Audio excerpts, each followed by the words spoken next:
Okay, Speed City fans, I'm delighted to turn to another one of our up-and-coming juniors, and I say juniors because he's been around for a while.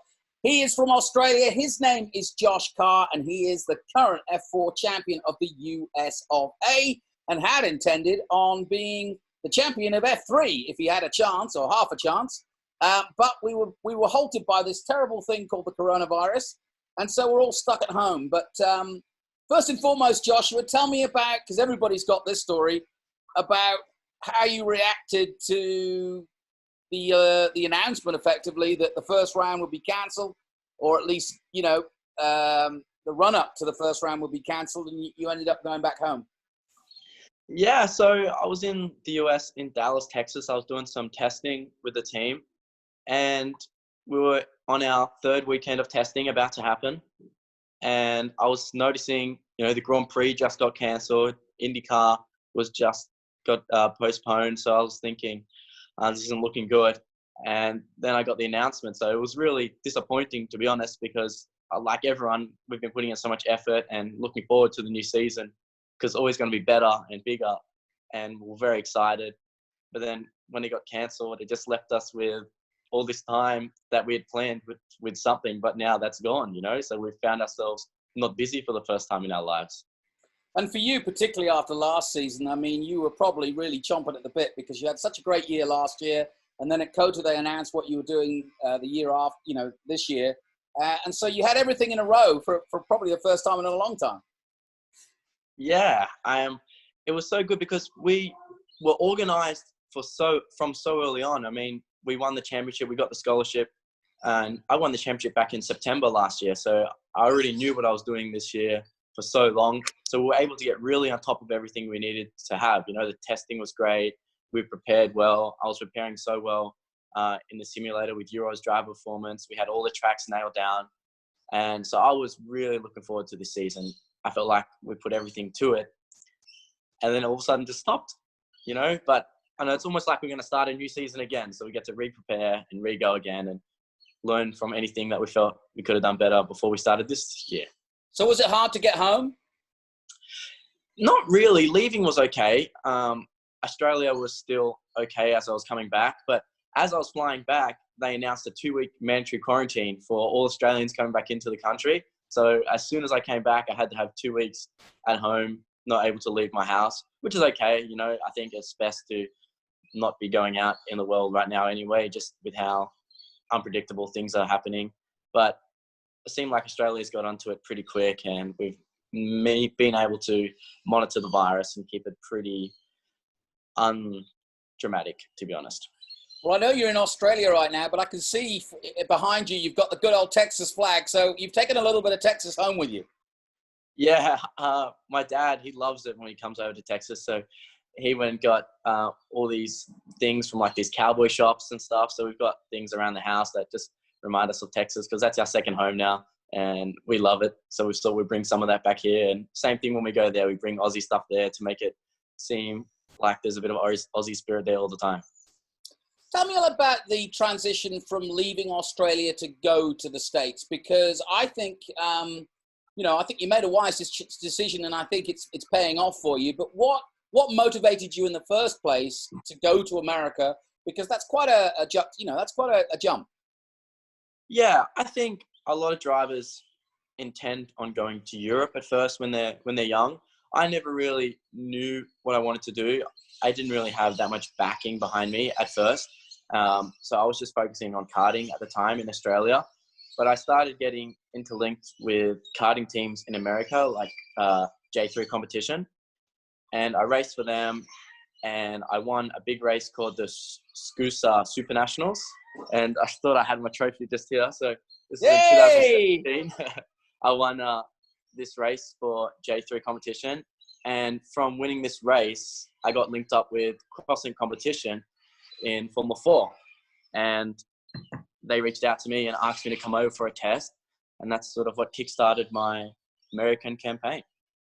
Well, that's interesting because the level of karting in the States, I'm presuming, must be very high. And I know you do teaching and coaching while you're here, but given the size of the country and the accessibility of karting, as an entry level and a cost level, I would have guessed that the level is high here. Yeah, it's very high. Like the national races in the US have so many competitors, huge teams, factory teams come out to do all the karting races. And the drivers are super high quality. A lot of drivers that actually race in Formula 4, like Arthur Least and Christian Brooks, race in karting as well. And so we get to race each other at the high level in karting, in the junior levels in motorsport, in formula cars.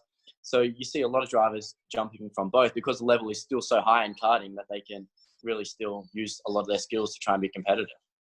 So you did 2 years with Crosslink and the second year win the championship? Yeah, so the second year I won the championship with Crosslink. The first year, it was tough. The first couple of rounds, I made a few mistakes, which cost us a lot of points. But the last half of the season, we won quite a few races, quite a lot of podiums, and that brought us back up to the pointy end of the championship. And then for the second year, I just started off where we finished and learned from what we had. Made no mistakes was mainly the big thing, being really consistent. The speed obviously improved as well, just from doing more laps in the car. And we were quick at every race, won races at almost every track except for Austin. And yeah, we won the championship with a round to spare. I think one thing that impressed me when I first met you was how you'd managed to galvanize American sponsorship, because you're up against everybody else. And in those Formula 4 races, there must be 40 entrants. So how did you go about that, and or did you just get lucky? I think, obviously, I feel like you make your own luck in motorsport. You know, you need to put yourself in a position where things like this, sponsors can be attracted to you and stuff. But obviously, there is luck as well. So I met up with the team owner of Crosslink Competition, Patrick Flynn. And at that time, there was a few businesses that were interested in getting involved in his racing program. And I managed to be the driver at that time. And I went on and met with some of the sponsors like Riot Oil and LVB Paints. And we had good chats and showed them opportunities that they can have if they come on board with us.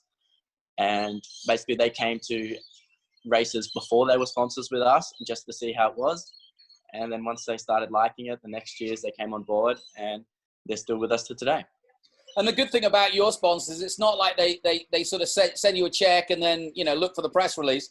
These guys are invested. They come and they've counted with their feet and come to the races, and they seem to be enjoying being part of what you're doing.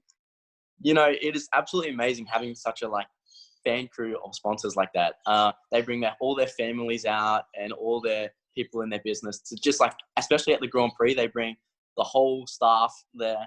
And, you know, I had 30, 40 people there that were just interested in seeing how having their logo on the car is making a difference. And they bought all shirts for everyone. They were giving them out in the crowd for free, posters, all random stuff, flags. They handed, there was a grandstand across from where our whole team was pitted. And they all had flags with Josh Carr, Riot Oil on them because my team had given them away because they were just so interested in getting their brand out there and having so much fun at the Grand Prix, seeing all the drama that was taking place. That's got to be such a thrill when you're you're not even in your own country and there you see your flag with your name on it. Yeah, it is really cool. I love seeing that support. You know, it makes me feel really proud and makes me really happy to where I've come. And, you know, I really believe that with these people, you can really build big relationships that can help you when times get tough. And if you need that little extra support to get somewhere, which hopefully is what's going to help me get hopefully to the next level if we keep working together. Well, Josh, I got to know you over the last couple of years because of coming to the races and doing some commentary. But for our audience, why don't you tell us a little bit about you and how you kind of came across motor racing? I know it's big in Australia, but it's really more supercars and V8s that are the big thing. So tell me why motor racing and where you grew up and why you chose to get involved. Yeah, so motor racing in Australia is huge. All sport in Australia is huge. So everyone is very passionate about sport. There might not be a huge population, but I think a lot of the population is bonded by sport, and matter that be soccer, football, Australian rules football, cricket, and motorsport is very big as well. But in you terms didn't mention of rugby. No, rugby is definitely big. I wasn't a huge fan growing up, but as I've gotten older, I've gotten very much into it, especially with traveling the world, and a lot of people bond over rugby around the world. So it's been cool to be bonding over that.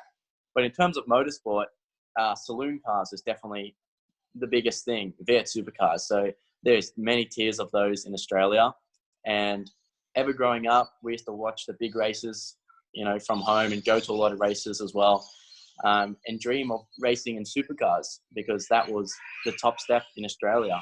But the thing was, I just didn't really have any links or opportunities to build into that from karting. And that's when I got mentioned to go to the US because of the open wheel scenario over there, which is a bit more accessible for young drivers, I think. But saying that, I know a lot of drivers who I competed with in karting that are doing the ladder in V8 supercars. So they start in like Super 3, now they're going to Super 2. And I even know a few drivers who have made it to supercars already, which is, you know, really cool and good on to them. And it's still super huge and one of the most competitive championships in the world, I think.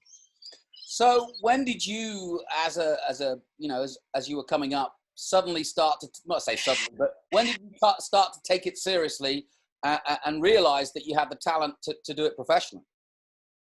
You know, I think when I was young, I was definitely thought I was going to make it. You know, I thought I was the one, and I was always winning races, and especially when I was a little cadet. And my goal was definitely to make it as a driver, but I only took it race by race. You know, I wasn't thinking, wow, if I win this race, I can make it here or here. It was just win this race and beat the others. And having that mentality meant every category I moved up, I was fast and able to win on most levels.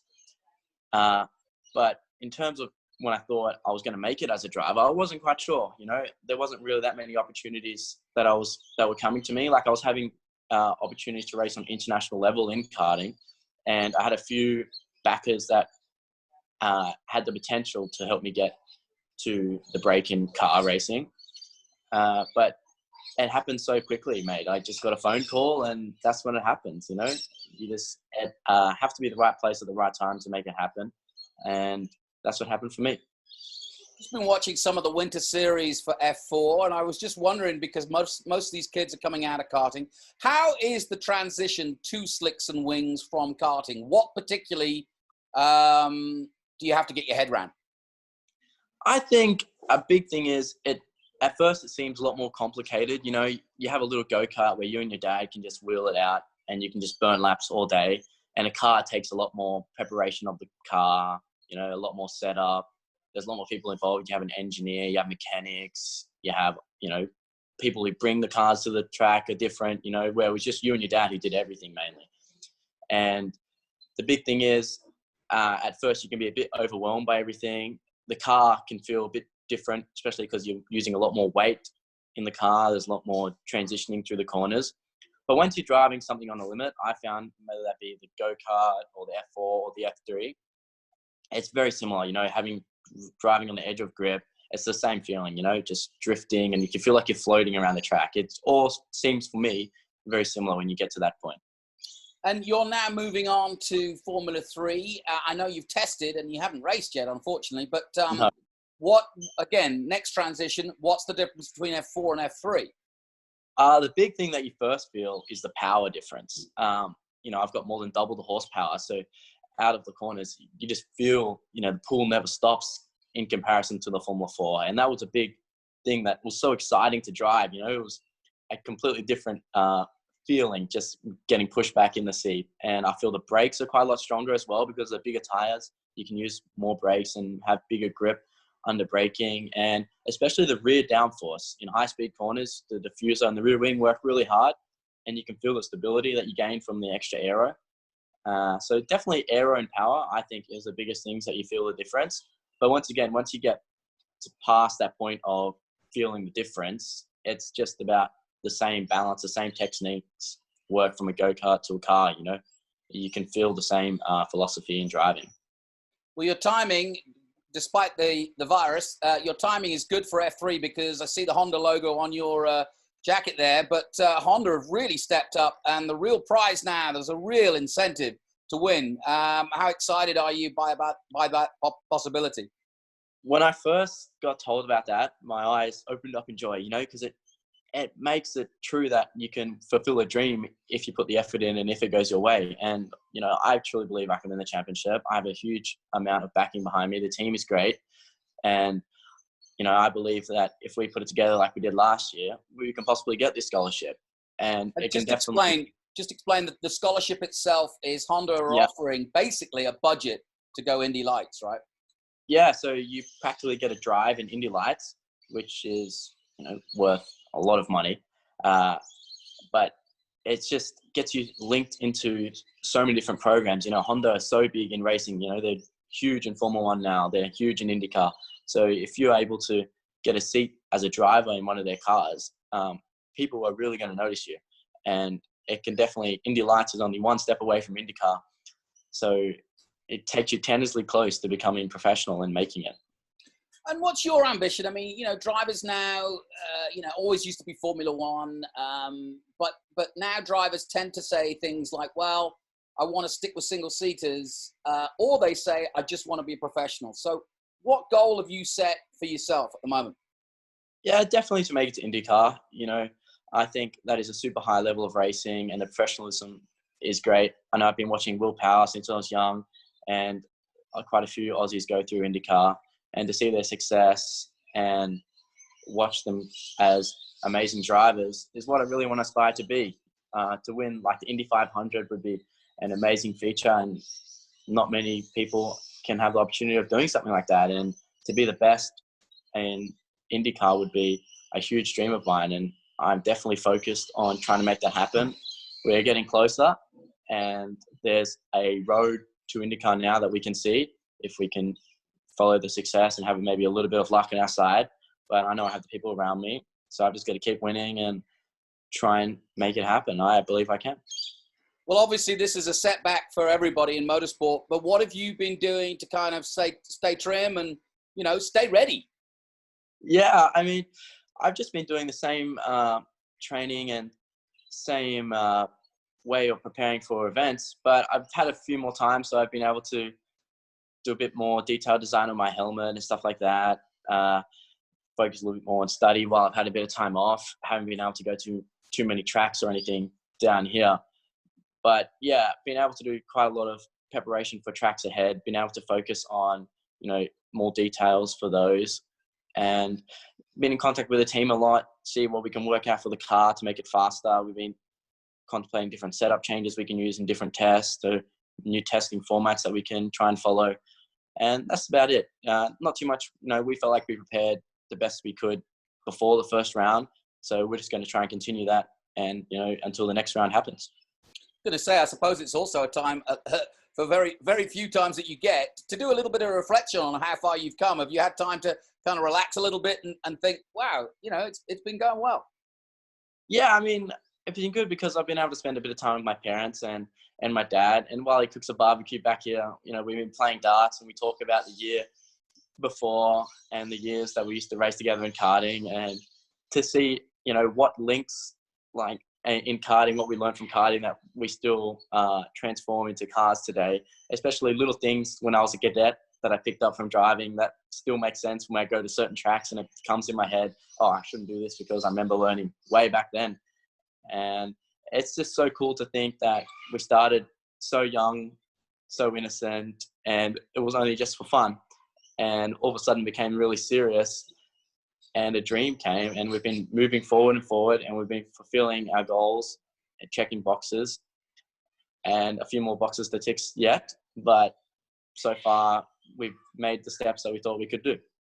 Now, I know you also, you kind of still keep up with the karting, because I believe you, when you're over here in the States, you try to do some driver coaching, keep your hand in, and does that help? And tell us how that came about. Yeah, so Crossing Competition, they have a karting team, F4 team, and now this year F3. So they are definitely a huge ladder system to get to car racing. So you can start in karts at a young age, work up to them to the top level of karting, then go into Formula 4 and into Formula 3. And this year we will have all those levels out on the racetrack. So yeah, basically when I was in Formula 4 racing with them, their karting team was very big. And especially working with all the young drivers, they needed someone, as a mentor, coach, someone they could look up to, I guess. And they used me to come and help that. So I got to step in a lot with coaching and doing a lot of data and engineering with young drivers to try and get them to drive better, understand the fundamentals of racing, getting to understand data and analyzing their driving so they can see for themselves where they're doing good, where they're doing bad, where they need to improve. And that's how I got involved in a lot of driver training.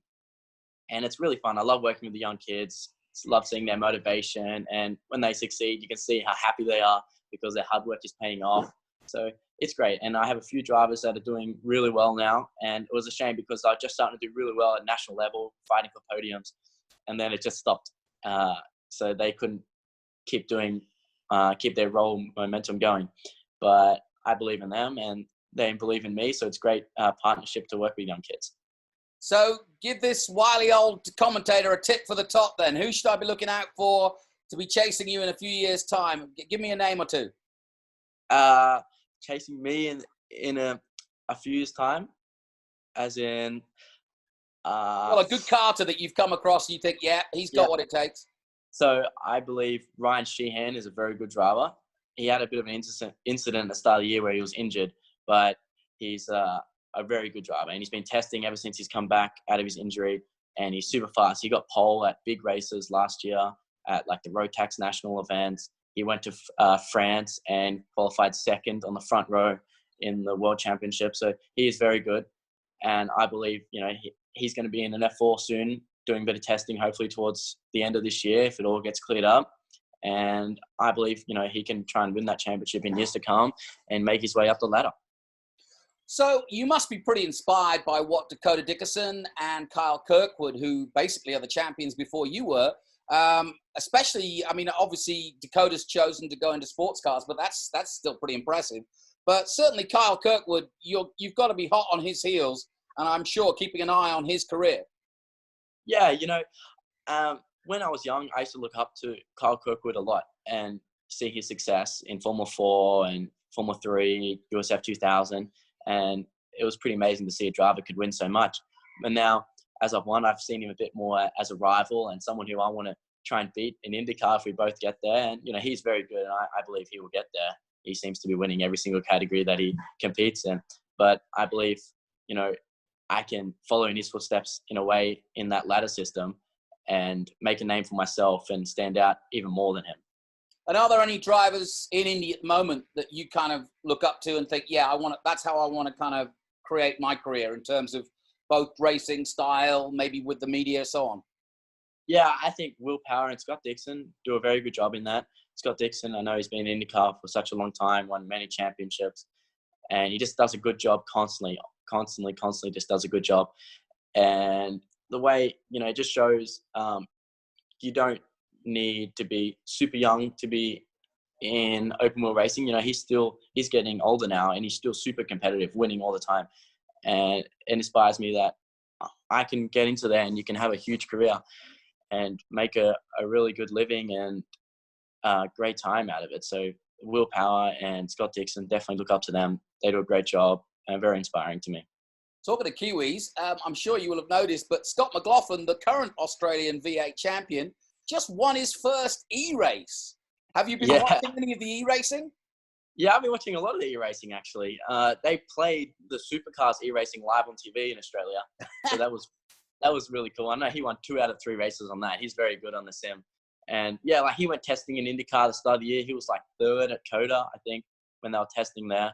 So he had a few races lined up for this year with Penske, which was going to be really cool to see how a supercar driver could do in IndyCar. But yeah, I love watching e-racing. I've been watching quite a lot of Formula 1. Lando Norris is a very funny streamer on Twitch and stuff. So I've been watching a lot of that and seeing the banter between the young drivers like George Russell, Alex Albon. It's great to see behind the scenes how they can make fun out of a game but still make it serious when they need it to be. So yeah, it's great. So do you any yourself, or has it been part of your career so far? Yeah, so I wasn't a huge sim racer at home. I used simulators a lot for preparation and training. So I used to go to Euros Driver Performance. They have a great simulator there where I can basically use any car, any track, and it's a very good one, But at home, I only got a little basic setup, and I play F1 online, a little bit of iRacing. But I need a little bit of work on my sim package to be a bit more competitive on iRacing. But I do quite a lot of racing on F1 Online. Most afternoons I'll play with a few friends or just see whoever's playing and do some racing online. Cool. Well, you've got to keep your hand in, I suppose. How about training? Have you got access, or are you jogging? What are you doing to keep fit now when you can't go to the gym? Yeah, so I've got a few things at home, like a little gym set up and a little treadmill that I do a bit of stuff to try and keep my fitness maintained. And then around the block is great for just doing running and stuff. I can't go to my trainer and my gym where we trained a lot. You know, in the off season, I'd go every day and we train super hard with other drivers as well, like really push each other really hard and competitive. We'd go to Bondi, do big runs, like 10 kilometers. I went with a few British drivers that came down for Bathurst 12 hour. We went running there together, which was great. Can't do that right now, but so, you know, at home, a little gym set up, keeps me going, you know, a couple of days a week, every day if I can, just to keep fit. When are you expecting, or when are you hoping you know, what's the talk in within your world of when you think you might be going racing? Well, COTA, the second round of the championship is still organised for June 5th to 7th. So we are preparing for that at the moment. You know, we don't believe that it will get stopped. If it does, it does, but we'll always prepare for what's coming and what information we have. So we're preparing for that. So we're going to try and get over and do some more testing, you know, in the months before June, maybe do a couple of tests and try and prepare as best we can for that race. And do you like COTA? Yeah, I love it. I've been there twice now, both at the Grand Prix.